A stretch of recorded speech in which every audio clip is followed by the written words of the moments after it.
The morning sun cast golden shadows across the red Kenyan earth as Margaret Thompson stepped onto her farmhouse veranda. At 65, she moved with deliberate grace, appreciating each peaceful moment. The air carried scents of acacia trees and wildflowers that had become home after 4 decades in bustling London. Harold emerged with 2 coffee mugs, his weathered engineer's hands wrapping around the warm ceramic. They had dreamed of this retirement, a quiet sanctuary where Margaret could garden, and Harold could finally read his accumulated books. The comfortable silence between them was born of 42 years together. Margaret surveyed their small property with satisfaction. The fence line stretched across grassland, dotted with fever trees, beyond which the vast landscape rolled toward purple hills, punctuated by grazing zebras. Margaret noticed something unusual near their property's far corner. A dark shape lay against the wooden fence posts, too large for a branch, too still for wildlife. She squinted, setting down her coffee mug. Harold followed her gaze, calculating distances. The shape was roughly 100 centimeters long, positioned awkwardly, as if collapsed from exhaustion. As the morning breeze shifted, what they'd mistaken for a fallen log revealed the unmistakable curve of an elephant's trunk. Margaret gasped. In 18 months of Kenyan retirement, they'd seen elephant herds moving like gray clouds across distant horizons, but never one so close, never in such distress. Harold moved quickly down the veranda steps, Margaret following. As they approached, the visitor's nature became heartbreakingly clear. The baby elephant was barely 1 meter tall, gray skin dulled with dust and scratched by thorny bushes. Its trunk lay limp against red earth, large eyes closed in exhausted sleep. The creature's breathing was shallow but steady, its chest rising with obvious effort.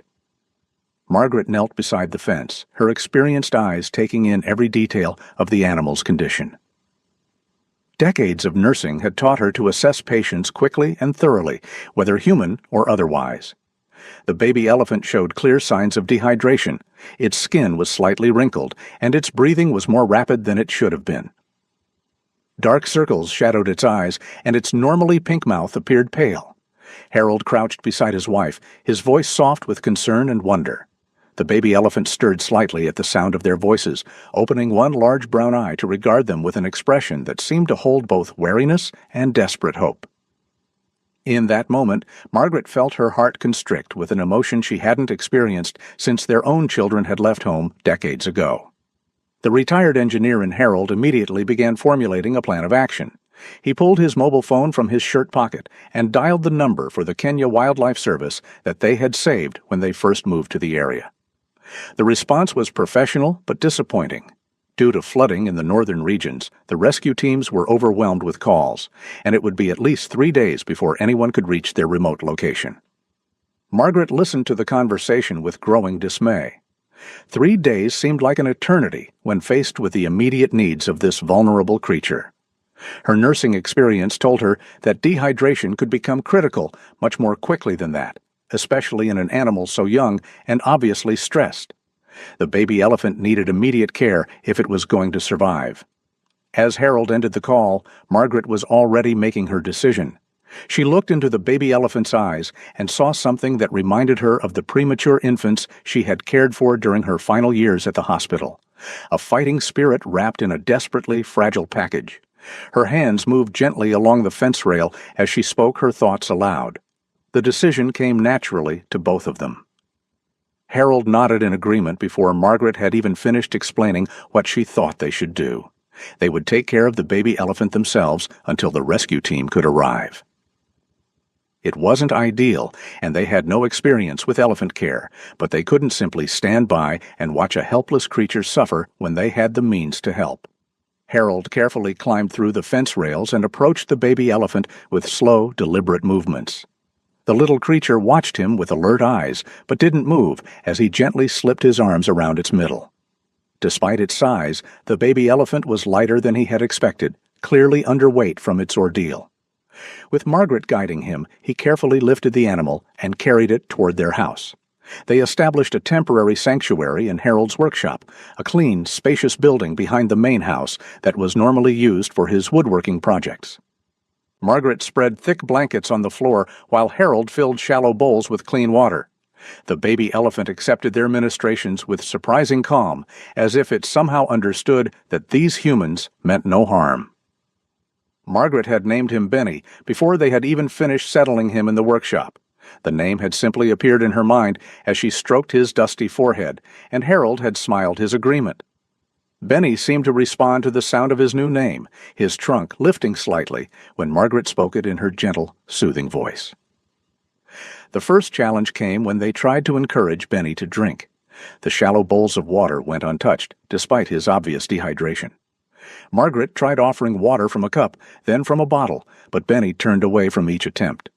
His trunk remained listless, lacking the curious energy that she had observed in elephants at wildlife documentaries. Harold suggested that perhaps Benny was too young to drink water independently, that he might need milk instead. The idea sent Margaret hurrying to their kitchen, where she prepared a mixture of whole milk warmed to body temperature. She returned with a large baby bottle, one that she had kept from their grandchildren's visits years ago. Even the milk initially failed to interest Benny. He lay on the blankets with his eyes closed, apparently too exhausted or traumatized to eat or drink.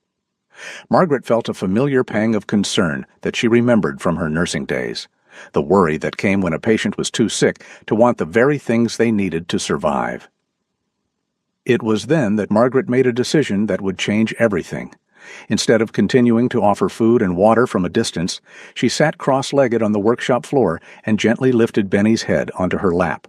She began to speak to him in the same soft, reassuring voice she had once used to comfort frightened children in the hospital. Something in her tone must have reached him. Benny's eyes opened, and for the first time since they had found him, he lifted his trunk with purpose. When Margaret offered the bottle of warm milk, he accepted it eagerly, his natural sucking instincts taking over as nourishment flowed into his small body. The relief that flooded through both Margaret and Harold was immediate and powerful. They had taken the first crucial step in saving this baby elephant's life. As Benny drank, his breathing became more regular, and some of the tension seemed to leave his small frame. Margaret continued to stroke his dusty forehead, murmuring reassurances that seemed to comfort them both. As the sun climbed higher in the Kenyan sky, casting the workshop in warm, golden light, an extraordinary bond began to form. Benny finished the bottle of milk and, for the first time since his rescue, raised his trunk to explore Margaret's face with gentle, questioning touches. His trunk moved across her cheek like a curious hand, and Margaret felt tears of joy welling in her eyes. Harold stood in the doorway, watching his wife cradle a baby elephant as naturally as if she were holding their grandchild. The sight filled him with a warmth that had nothing to do with the African sun streaming through the windows.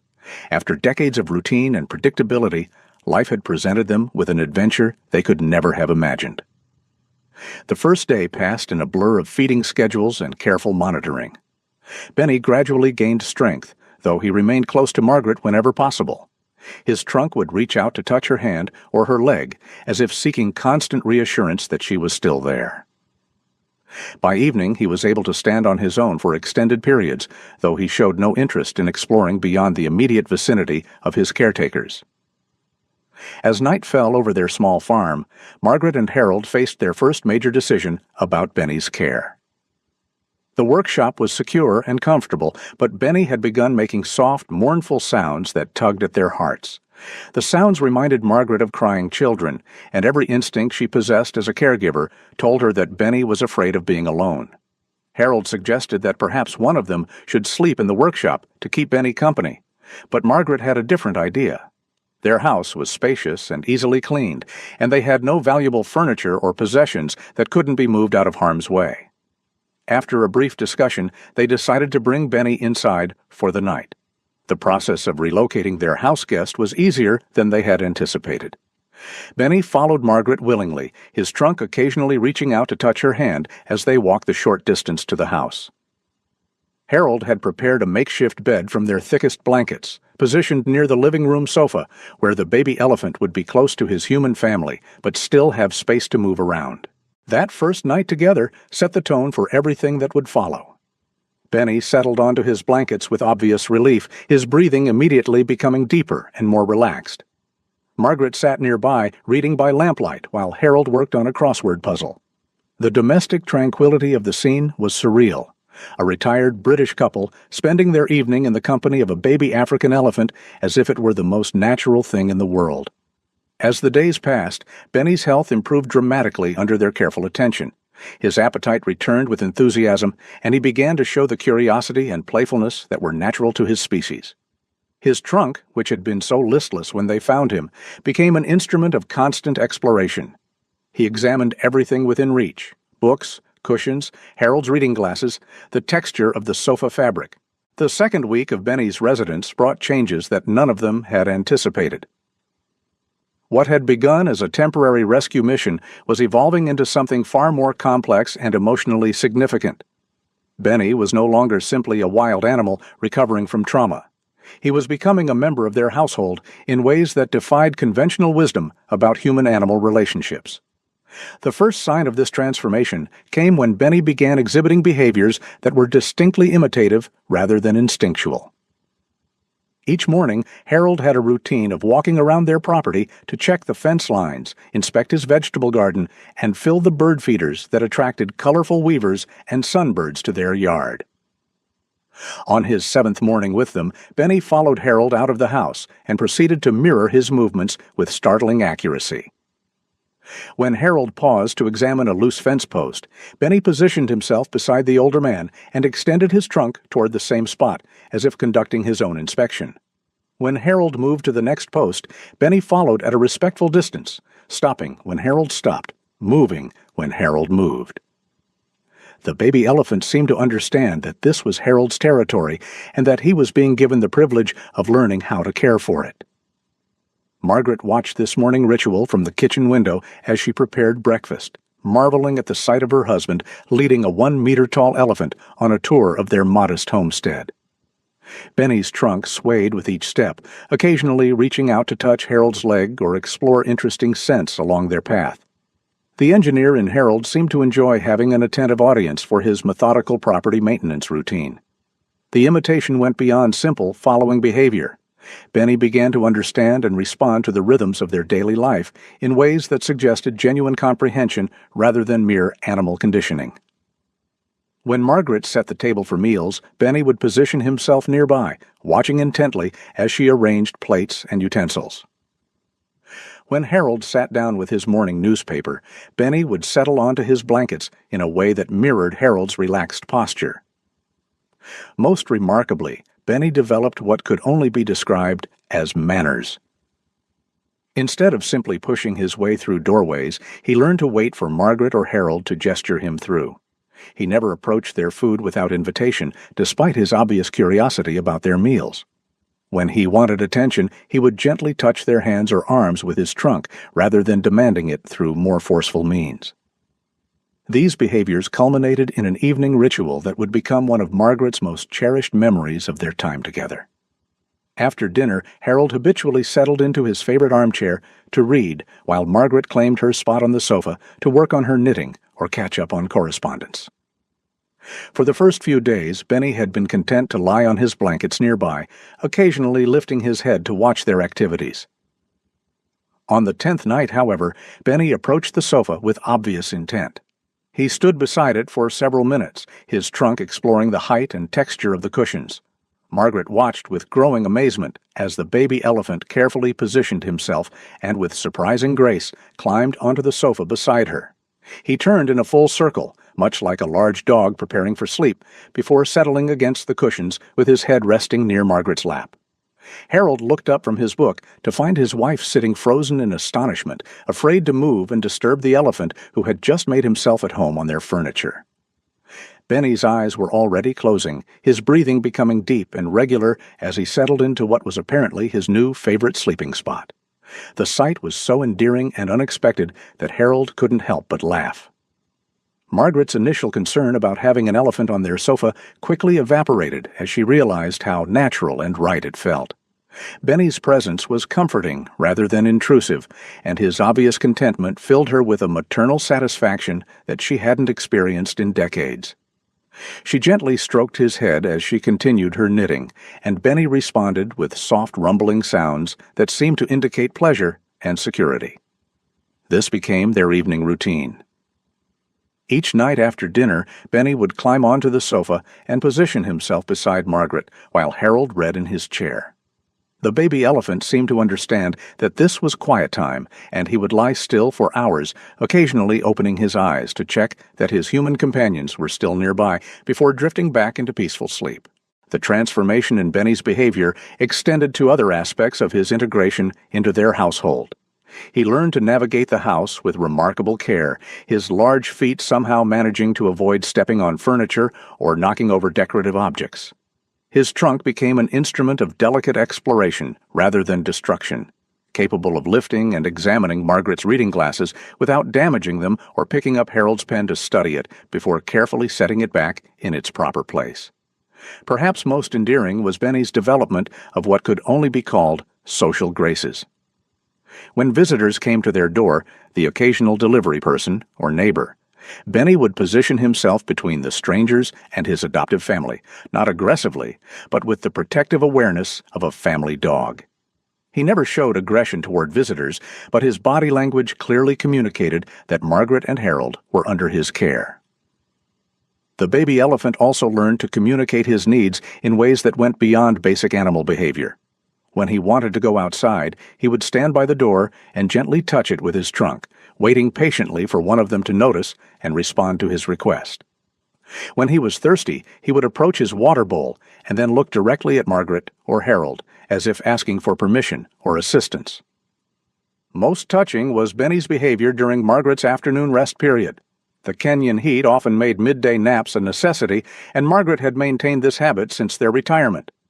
Benny seemed to understand that this was her quiet time, and he would settle nearby, creating his own version of a nap while keeping one eye open to ensure her safety and comfort. These afternoon rest periods became opportunities for Margaret to study Benny's remarkable intelligence and emotional depth. She watched as he worked through problems with his trunk, learning to manipulate door handles and cabinet latches with increasing sophistication. She observed his emotional responses to different situations. His obvious joy when Harold returned from errands in town, his gentle concern when she seemed tired or unwell. The depth of Benny's emotional attachment to them became most apparent during Harold's absence one afternoon. A supply run to the nearest town required several hours of driving, and Harold had left Margaret and Benny at home together. Throughout the day, Benny repeatedly moved to the windows, his trunk pressed against the glass as he watched the road for signs of Harold's return. When Harold's truck finally appeared in the distance, Benny's entire demeanor changed. His trunk lifted high in the air, and he began making soft trumpeting sounds that Margaret had never heard before. He positioned himself by the front door and waited with barely contained excitement for Harold to emerge from the vehicle. The reunion was joyful and unmistakably genuine. Benny's trunk explored Harold's face and hands as if confirming that his human father had returned safely.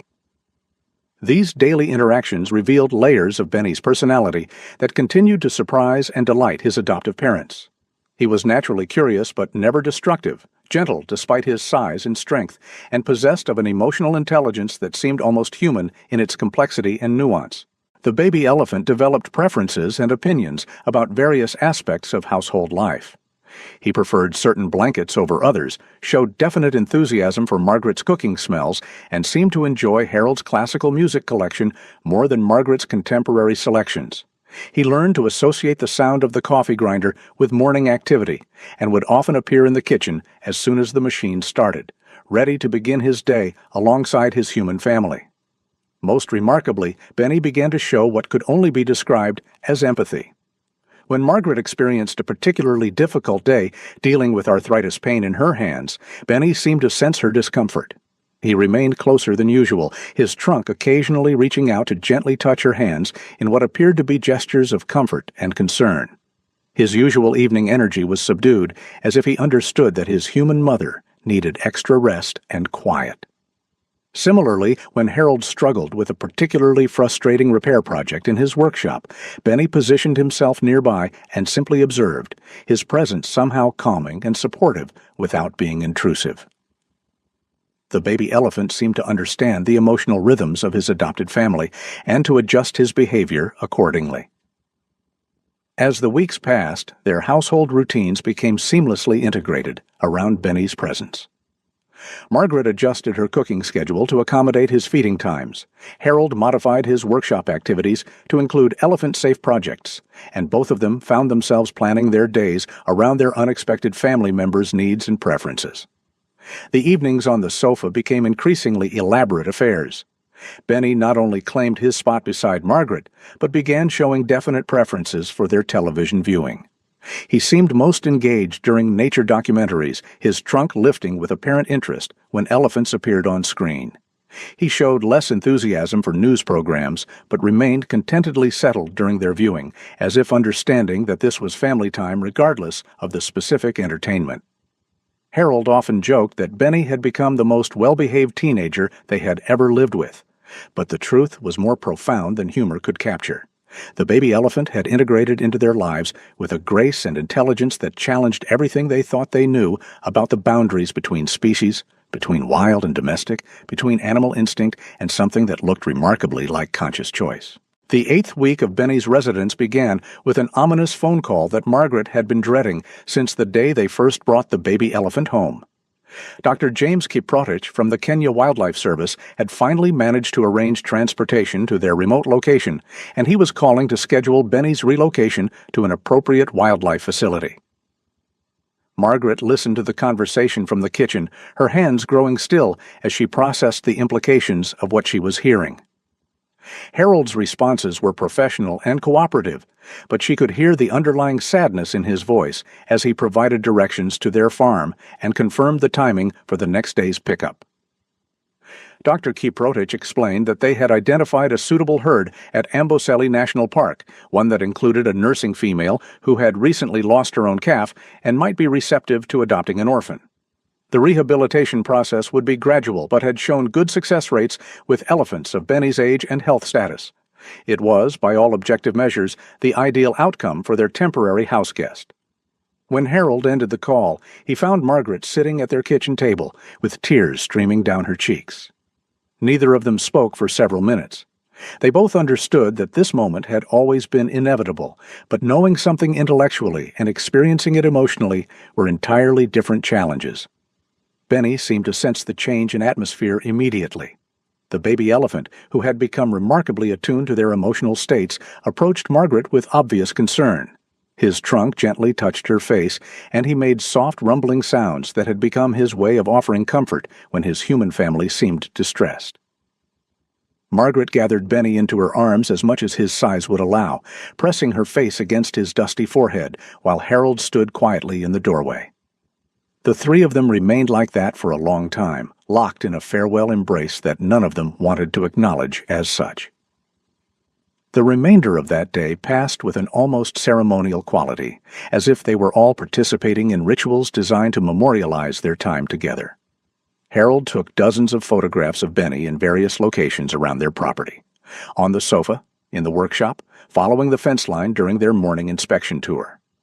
Margaret prepared all of Benny's favorite treats, including the warm milk that had been his first successful meal in their care.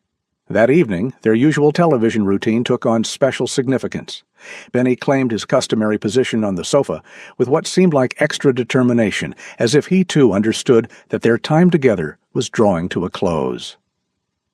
Margaret stroked his head while Harold read aloud from a book about African wildlife, his voice occasionally catching on descriptions that too closely paralleled their own experience. The baby elephant slept more restlessly than usual that night, occasionally lifting his head to check that both of his human parents were still nearby. Margaret found herself staying awake longer than necessary, memorizing the sound of his breathing and the weight of his presence beside her on the sofa. Morning arrived with cruel efficiency. Dr. Kiprotich and his team appeared at precisely the appointed time, their professional vehicle equipped with a specially designed transport crate that looked both secure and uncomfortably clinical. The veterinarian was a kind man who clearly loved his work, but his very competence made the separation feel more real and final. Harold had prepared himself for this moment, but the reality proved more difficult than his emotional rehearsals had anticipated. He shook hands with Dr. Kiprotich and provided detailed information about Benny's health, diet, and behavioral patterns over the past 2 months. His voice remained steady and professional, but Margaret could see the effort this composure required. Margaret's farewell was more openly emotional.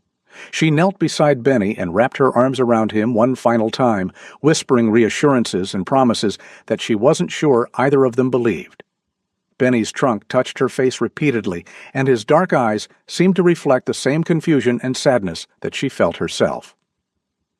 The actual moment of separation happened more quickly than any of them had expected.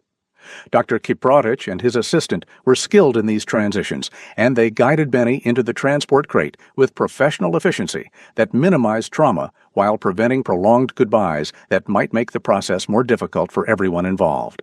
Benny entered the crate without resistance, but his trunk remained extended toward Margaret until the last possible moment. His eyes never left her face, and the soft trumpeting sounds he made seemed to carry notes of question and protest that broke her heart completely. Harold placed his arm around Margaret's shoulders as the wildlife service vehicle pulled away from their farm. They stood together in their driveway, watching until the dust cloud disappeared beyond the horizon and silence returned to their property. The sudden quiet felt oppressive after 2 months of sharing their space with another living being whose presence had become as natural as breathing. The house felt impossibly large and empty when they returned inside. Benny's blankets remained on the sofa, still holding the indent of his body from the previous night. His food and water bowls sat exactly where Margaret had placed them that morning, now unnecessary reminders of routines that had given their day structure and purpose. Harold attempted to return to his normal activities, but found himself repeatedly pausing in his workshop to listen for sounds that would not come. Margaret tried to resume her household routines, but kept preparing portions for 3 instead of 2, her muscle memory refusing to acknowledge their reduced family size. The evening was the most difficult time. They sat in their usual positions, but the sofa felt vast and cold without Benny's warm presence between them. Margaret tried to work on her knitting, but her hands shook too much to maintain consistent stitches. Harold attempted to read, but found himself staring at the same page for long minutes without processing any of the words. That night, sleep came fitfully for both of them. Margaret found herself listening for the soft breathing and occasional shifting that had become the soundtrack of their nights together. Harold woke repeatedly, instinctively checking the sofa for a presence that was no longer there. The following days passed in a haze of adjustment and quiet grief. Well-meaning friends called to congratulate them on doing the right thing, but their praise felt hollow against the reality of their loss. Harold threw himself into long-delayed workshop projects, while Margaret spent hours tending her garden with an intensity that suggested she was trying to exhaust herself into acceptance. Dr. Kiprotich called after the first week to report that Benny was adjusting well to his new environment. The baby elephant had been successfully introduced to the adoptive herd and was showing healthy curiosity about his new surroundings. The veterinarian's tone was warm and encouraging, clearly intended to provide comfort and closure. Margaret listened to the report with mixed emotions. Relief that Benny was safe and healthy warred with a selfish wish that he might be missing them as much as they missed him. Harold thanked the doctor professionally and requested that they be informed of any significant developments in Benny's rehabilitation process. As the weeks passed, the acute pain of separation gradually softened into a gentler but persistent sadness. Their routines slowly readjusted to accommodate only 2 inhabitants, though both Margaret and Harold found themselves occasionally setting places for 3 or preparing larger meals than they needed. The photographs that Harold had taken became treasured possessions, displayed throughout their house as reminders of their extraordinary 2 months together. Margaret found particular comfort in the images of Benny on the sofa, his trunk draped contentedly across the cushions while she worked nearby. Visitors to their home invariably noticed the elephant-themed decorations that had gradually appeared, small sculptures, books about elephant behavior, and framed photographs that told the story of their unusual foster family. Margaret and Harold found themselves telling and retelling the story of Benny's time with them, each narration helping them process the profound impact that their brief guardianship had made on their lives. 3 months after Benny's departure, Dr. Kiprotich called with an unexpected invitation. The Kenya Wildlife Service was organizing educational tours of the Amboseli facility for supporters and volunteers, and he wondered if Margaret and Harold might be interested in visiting. The opportunity to see Benny in his new environment was both thrilling and terrifying. They wanted desperately to confirm his happiness, but feared that seeing him might reopen wounds that had barely begun to heal. After several days of discussion, they decided to accept the invitation. The drive to Amboseli took most of a day, winding through landscapes that reminded them of their first weeks in Kenya, before their lives had been transformed by an orphaned baby elephant who had taught them more about love and loss than they had learned in decades of conventional living. Dr. Kiprotich met them at the visitor center and guided them to an observation area overlooking a large enclosure where the rehabilitated elephants spent their days. Margaret's breath caught in her throat when she first spotted Benny among a small group of elephants near a watering hole. He had grown significantly since leaving their home, though he was still recognizably the same gentle creature they had cared for. What struck them most powerfully was how completely natural and content Benny appeared in his current environment. He moved among the other elephants with easy confidence, his trunk interacting with theirs in complex social behaviors that spoke to successful integration with his adopted family.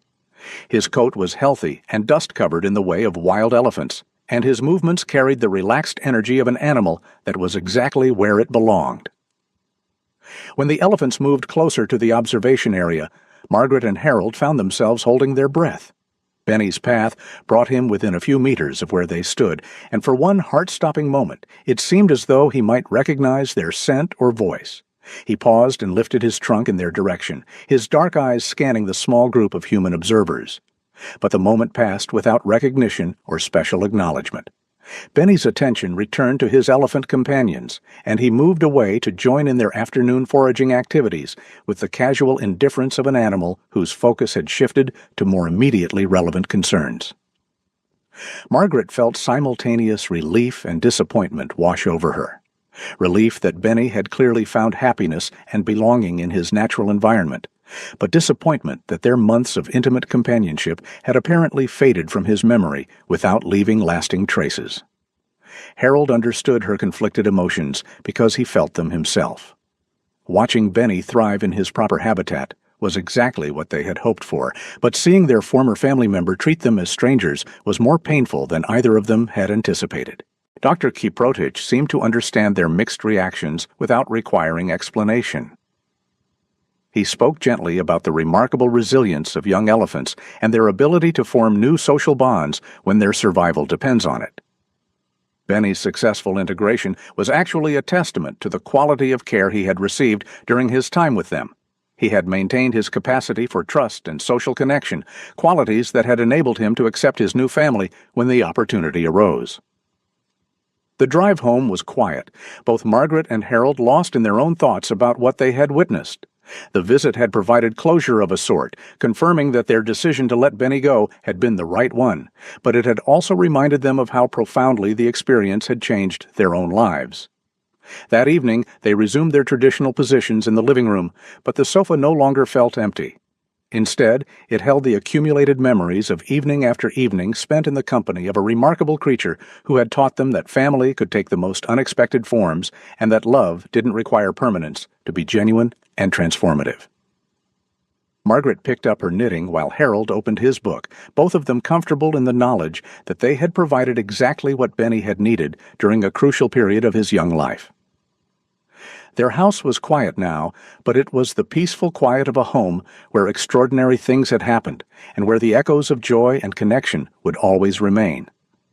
The photographs on their walls continued to tell the story of their brief but profound foster parenthood, and visitors continued to marvel at the account of the baby elephant who had thought he was human and who had, for 2 precious months, made a retired British couple believe that miracles could happen in the most ordinary circumstances.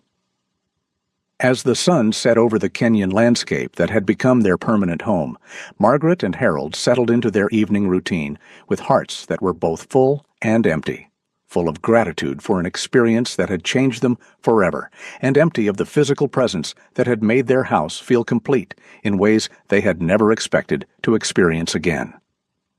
The sofa still bore the faint impressions of their former houseguest, and sometimes, in the gentle African twilight, they could almost feel the warm weight of a baby elephant settling between them for another evening of quiet companionship.